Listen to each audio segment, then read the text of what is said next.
A situación dos lombos do Ulla foi abordada hoxe no Parlamento de Galicia. O PSD insta a Xunta a non deixar morrer esta zona marisqueira que, segundo alertan, leva anos en retroceso.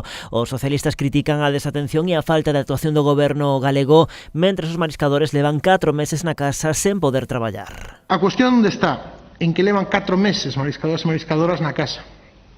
Esta semana intentaron volver, pero poucos, os mariscadores a flote, pero non é posible, non hai produto para coller. E, por tanto, a xente está na casa, sin traballar.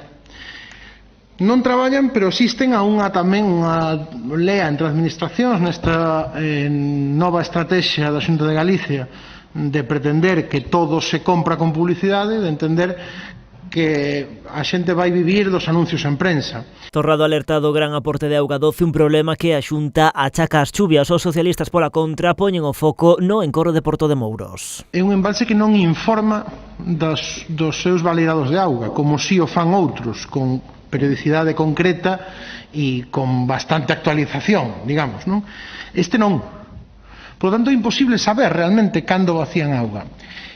A única maneira por agora que mariscadores e mariscadoras da ría saben ou coñecen para detectar é unha maneira bastante dramática, que ten que ver co feito de que cando vacían auga enchen de auga dulce a zona e, por tanto, morre o bicho. Ali, polo que din os técnicos e eu tamén o corroboro, non se trata tanto dunha baixada de salinidade que a hubo, pero sí dos temporales que estuveron a afectarse, temporales que provocan que ese levantamento non por ventos do sur, temporales seguidos, e que en alguna cuestión se planteaban incluso que o marisco que ali estaba viñese da mesma praia.